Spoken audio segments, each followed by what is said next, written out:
Empreenda Mais é o programa da Igreja Cristã Maranata, transmitido para você que é pequeno empresário ou empresário grande, mas especialmente o pequeno, médio e microempresário, para trazer ideias, para trazer experiências de empreendedores, de consultores. E hoje nós temos um tema muito interessante, que é o tema franquias. E para este tema, nós temos dois convidados muito especiais aqui, o Marcelo Scherto, que é consultor, fundador, um dos fundadores da ABF, Associação Brasileira de Franquias, advogado, presidente e fundador da Scherto Consultoria, e ele, o Marcelo, está aqui conosco para participar desse programa, e também o Pedro Bordon, que é empresário, investidor em franquias, economista, mas está no ramo de franquias há algum tempo. E o Pedro tem franquias da Cacau Show, da Havaianas e também Safe Brás, né, Pedro? Sejam muito bem-vindos, Marcelo, Pedro, boa noite, para obrigado. participar conosco desse Boa bate-papo noite. aqui. Um prazer estar aqui com vocês. Muito bem. Marcelo, nós vamos fazer um bate-papo aqui, mas eu queria saber como que você, advogado, iniciou como que você foi inserido em franquias. Eu sei que você está há muito tempo nesse ramo.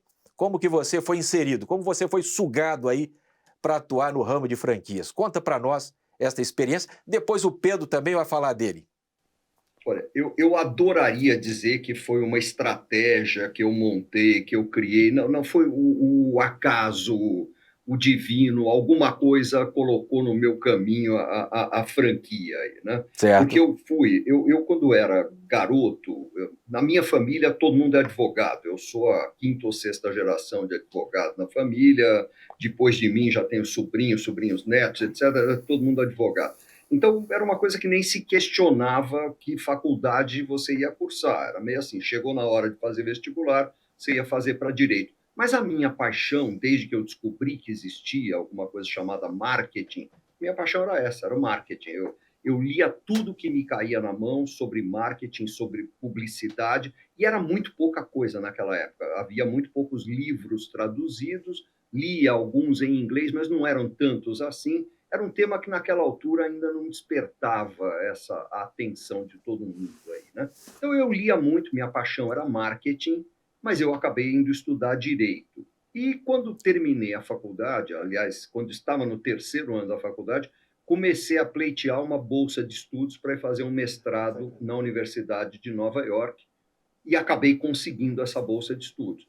E fui para lá com a seguinte preocupação, aquilo oriunda das minhas leituras do marketing, né? Eu preciso encontrar um nicho onde eu seja o número um, onde eu seja relevante, porque senão eu serei mais um advogado, um oceano de advogados que já atuavam no Brasil naquela altura. Para você ter uma ideia, o meu registro na Ordem dos Advogados no estado de São Paulo é 52 mil e alguma coisa. Quer dizer, antes de mim já havia mais de 52 mil advogados atuando só no estado de São Paulo. Quer dizer, eu ia ser mais um, e eu não queria ser mais um. Por que eu não queria ser mais um, eu não sei. Mas havia algo dentro de mim que me impelia a essa coisa de buscar um nicho onde eu fosse o número um. E no curso lá, durante o curso de mestrado em Nova York, eu caí por mero acaso numa matéria na qual eu me matriculei por causa do horário, era um horário mais conveniente. Eu era um garoto de 23 anos de idade, vamos reconhecer isso aí, e eu queria dormir uma hora a mais. Então, eu me matriculei no curso que começava uma hora mais tarde e acabei caindo num curso cujo nome eu nem consigo me lembrar, mas era alguma coisa como contratos atípicos do direito anglo-saxão, qualquer coisa desse tipo aí. E o professor era um dos poucos advogados que entendia de franquia nos Estados Unidos naquela altura do campeonato. Eu estou falando isso... Era tudo muito no início, né? É 1977, 78. Nos Estados Unidos já havia um movimento forte de franquia, mas não era o que é hoje. No Brasil não havia nada, no Brasil não existia. Para você ter uma ideia, eu voltei para o Brasil, depois do mestrado aí, em 1978, no final de 78. O Boticário começou a franquear em 83, se eu não estou enganado. A Localiza começou em 83, quer dizer, não havia nem esses pioneiros da franquia, não atuavam aqui. Os poucos que atuavam nem sabiam que aquilo que faziam se chamava franquia.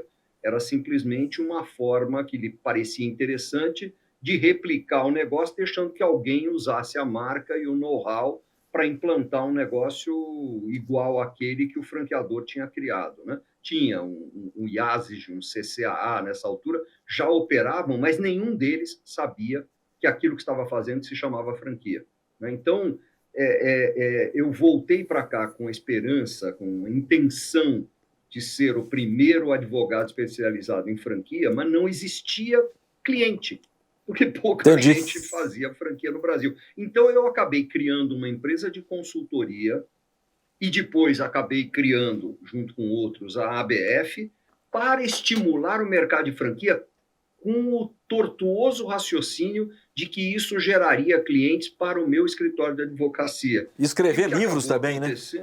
Comecei a escrever livros, escrever artigos, convenci a Folha de São Paulo a criar uma coluna sobre franquia, convenci a Fundação Getúlio Vargas a criar a cadeira de franquia.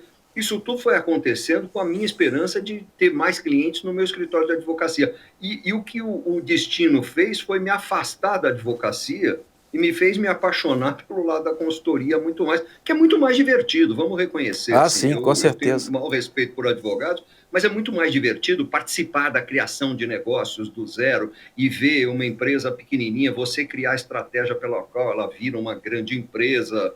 Eu vi dentro de casa, que meu filho é um dos sócios lá, eu vi uma empresa como a Oakberry nascer, era um quiosquezinho num shopping da Avenida Paulista. Hoje os caras estão em 50 países, com quase 1.000 quiosques e lojas funcionando. Hoje tem fábrica, tem fazenda, tem, não sei, uma marca global.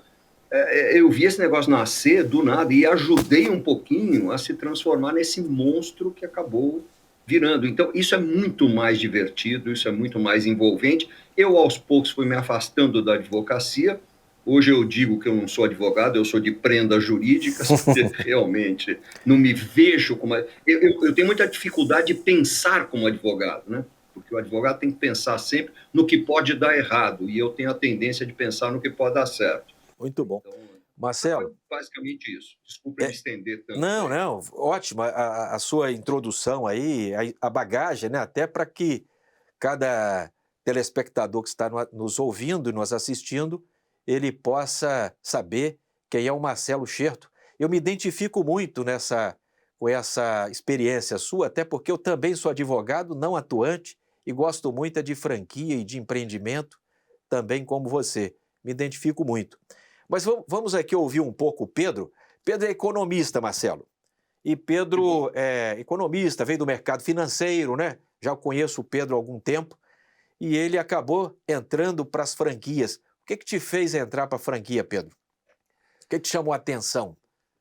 Na verdade, contando a história lá atrás, eu sempre quis ter alguma coisa. Eu era funcionário de banco, eu trabalhava no mercado financeiro, trabalhava num banco, e eu falo que o banco foi uma escola, porque o banco me propiciava visitar as empresas. Então, a gente conseguia verificar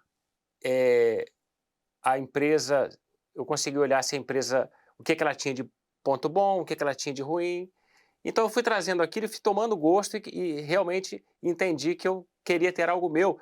E eu queria viver um pouco do que o Marcelo falou. Eu não queria ter algo que fosse comum. Eu queria ter algo que fosse diferente. Não foi para economizar em chocolate, porque Pedro tem 3 filhas, Marcelo. E aí montou uma loja para economizar em chocolate e tal. Não foi só isso, né, Pedro? Não foi só isso. Apesar que elas gostam muito, eu tenho que segurar, porque senão todo dia elas querem chocolate. Muito bom. Mas lá no início, eu era garoto ainda, e eu vi a oportunidade, e a franquia, o Marcelo sabe disso, ela te dá a possibilidade de você, Aníbal, ter algo extraordinário que não seja comum, ou seja, um produto diferenciado, alguma coisa, uma marca consolidada, sem que você tenha que ter criado aquilo. Então eu entendi isso e falei, eu quero buscar alguma coisa que seja consolidada, que realmente a marca faça diferença na vida da pessoa. E aí eu fui buscar, e por coincidência não fui nem eu que busquei, essa franquia especificamente foi uma colega minha de banco que falou assim, olha, eu estou pensando em abrir a franquia tal, vamos lá, a gente na época tinha que ir em São Paulo para fazer o curso, o treinamento, vamos lá assistir, eu vou com meu marido, etc. Eu falei, vamos junto. E aí eu fui e acabou que ela não montou e eu segui. Que é uma característica também que o Marcelo deve lidar muito, que é a persistência, né? O empreendedor, quem está entrando nesse ramo de franquias, você vai olhar muita coisa e às vezes você vai ver outra opção, mas você vê e aquela oportunidade passa. Mas não, eu persisti e estou até hoje. Pedro, Marcelo, ele tem 6 lojas Cacau Show aqui na Grande Vitória, dentro dos shoppings, né? E tal. Eu acredito que a gente pode falar isso, né, Pedro? Além das lojas, o Pedro tem fazenda, planta tomate e tudo mais. Ninguém vai pedir dinheiro emprestado, até porque ele não empresta dinheiro mais, ele não está mais no mercado financeiro, né? Nós podemos falar como o homem está indo prosperando muito bem. Tá indo mas... bem. Não, mas e o Pedro tocou num ponto que eu acho que é muito importante para quem está nos assistindo, é que se você quiser ser franqueado, ou franqueador, ou empresário de uma forma geral, ou quiser empreender, a persistência, a resiliência são características fundamentais, porque a vontade de desistir ocorrerá muitas vezes. É grande. Pedro, eu não sei você, eu já muitas vezes ao longo da minha carreira aí como empreendedor, como empresário, eu tive vontade de largar tudo e entregar a chave do escritório ao primeiro que aparecesse. Assim, então, acho que essa coisa da resiliência, da persistência, né, de você insistir naquilo porque você tem uma visão. Eu digo até que você, que foi um pioneiro e desafiou a oportunidade de nascer no negócio de franquia no Brasil, quando não tinha nada, mais difícil certamente foi, né? Abriu o caminho para muitos aí, né? Mas é engraçado, porque até outro dia, numa entrevista, me perguntaram, assim, você convive com muito empresário que deu certo, né? E qual é a característica comum a esses empresários que você conhece? Porque eles parecem completamente diferentes, mas eles devem ter características comuns. Eu disse, olha, a característica comum que eu identifico nos empresários que deram certo, naqueles empresários e empresárias que chegaram lá, acho que a primeira coisa, eles sabiam onde era o lá. Eles sabiam onde eles queriam chegar. Né? E aquilo era mais forte do que qualquer obstáculo que tivesse surgido pela frente. Eu vou aproveitar essa fala sua, Marcelo, e deixar uma pergunta para você e para o Pedro também. Esse chegar lá que você está dizendo requer o quê? Planejamento? Conhecimento do negócio? Alguém quer ser um franqueador ou ter uma franquia, ele deve aprofundar em estudar, certamente. Mas o que você pontuaria mais assim para que o nosso telespectador possa aprender com a sua experiência?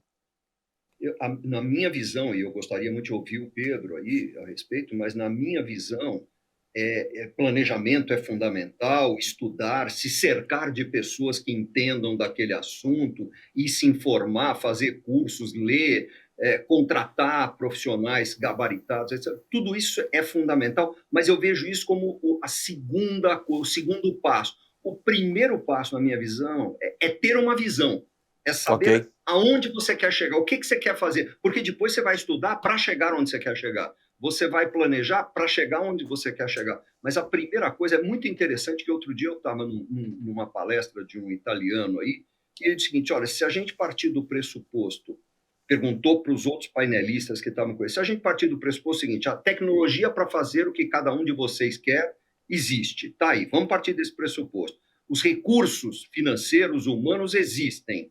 O que cada um aqui quer fazer? E interessante, ninguém conseguiu responder, porque ninguém tinha uma visão muito clara do que é, o que é. Eu tinha essa visão e as pessoas que estavam à minha volta tinham essa visão. Quando a gente criou a ABF, a gente repetia sem parar o seguinte, o Brasil será um dos principais países no ranking mundial de franquias.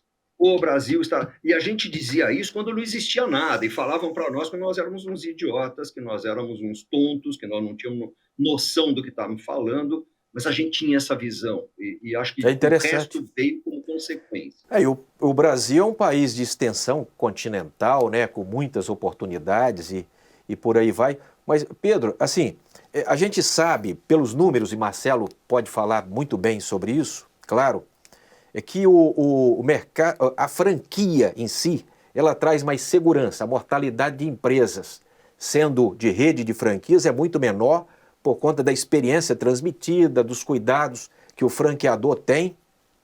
E isso aí o Marcelo tem bagagem para isso, criou aí a franquia da Havaianas, acho que Habib's também, né? Habib's a gente Fala aí trabalhou, uma nós meia não dúzia aí, pegamos, Marcelo. já tinha. Hã? Sim. A gente já trabalhou. Nós temos trabalhado muito, inclusive, com indústrias que resolvem avançar para o varejo, e nesses casos nós temos que criar a operação de varejo, que não existe, pilotar essa operação de varejo e depois replicar. A Havaianas foi um desses casos, Casa Balduco foi um desses casos, a Hope Lingerie foi um desses casos, e mais umas 30 que a gente criou. Então a gente está envolvido em muita coisa que não nasceu por nossa causa, nós fomos sempre coadjuvantes, mas a gente tem lá um dedinho Ótimo. nessas coisas. Depois, eu quero falar com você, te perguntar sobre franqueabilidade. Mas vamos voltar aqui no Pedro, para o Pedro falar para nós o que te levou, assim, pela experiência, franquia é mais seguro? Você investiria numa loja de chocolate, por exemplo, fora da Cacau Show? Ou você permanece expandindo porque tem a segurança? Qual a segurança que você percebe aí, Pedro? Então, eu tô nisso já em franquia há 16 anos. Tá. E essa pergunta, Aníbal, eu já ouvi algumas vezes, né? Várias vezes. Então, assim, eu sempre falo, eu poderia abrir chocolates do Pedro. Na chocolates do Pedro... Aliás, Pedro, só fazendo uma adendo aqui, me desculpa, o sobrenome do Pedro, você percebeu, né, Marcelo? É Bordon. Seria uma seria boa o nome marca para Chocolates chocolate, Bordon. né? Seria um nome bom. Seria um nome ótimo. Eu brinco que é o primo pobre da família, que o Bourbon com B de bola no final, né? Que são os shoppings. O Bourbon meu é com D de dado, que uma vez eu perguntei para um francês e ele falou que é o Silva. Você conhece o Bourbon? Eu falei, é o Silva da França. Eu falei, então tá bom. Mas os chocolates Bourbon eu poderia determinar o preço que eu vendo, de quem eu compro, eu poderia determinar muitas coisas. Então, assim, eu teria uma parte do empreendedor que seria muito mais... eu poderia trabalhar mais essa parte do empreendedor. Mas, por outro lado, eu não teria uma segurança e uma experiência e, principalmente, uma marca já consolidada. Então, eu teria que começar do zero, eu teria que dizer para todos que aquela marca vale a pena o consumidor comprar, que aquela marca agrega valor. E tem uma parte chata de franquia, que o franqueado ele acha que assim, a franqueadora está querendo me vigiar, a franqueadora quer me controlar. Mas, na verdade, essa mortalidade que você falou que é menor, é justamente por quê? Porque você tem um controle, as empresas hoje falam na palavra compliance, né? Então, a franqueadora exerce um compliance sobre o franqueado que é chato, dá trabalho para o franqueado, mas, na verdade, o ajuda a sobreviver. Então, assim, mantém na trilha, né? Mantém no caminho certo. Mantém ele na trilha, não deixa ele fazer bobagem. E o preço, às vezes... Mas essa parte chata que você está falando aí é culpa do Marcelo. Sim. Porque é ele, com a consultoria dele, que programa isso aí para o camarada seguir a trilha, como ele está falando aí. Finalmente eu conheci. Mas eu posso complementar essa tua fala, Pedro? Eu recentemente criei, em conjunto com a Faculdade Exame, um curso para quem quer investir numa franquia. Assim, como investir numa franquia, por aí. E eu convenci o pessoal da faculdade, é um curso online, a gente incluir dentro do material complementar uma entrevista que eu fiz com 2 franqueados do Boticário, que são multifranqueados, assim como você. Multifranqueado é aquele cara que tem mais de uma franquia, ou da mesma marca, ou de marcas diferentes, coisa e tal. E no caso ali, eu tinha um franqueado que tem 25 ou 27 lojas e uma franqueada que tem 42 ou 44 lojas do Boticário, né? E eu perguntei para os 2 durante a entrevista, e nunca passou pela cabeça de vocês criar a própria marca? Porque conhecer o negócio, vocês conhecem, vocês estão nesse negócio há décadas. Então, vocês conhecem bem como é que opera.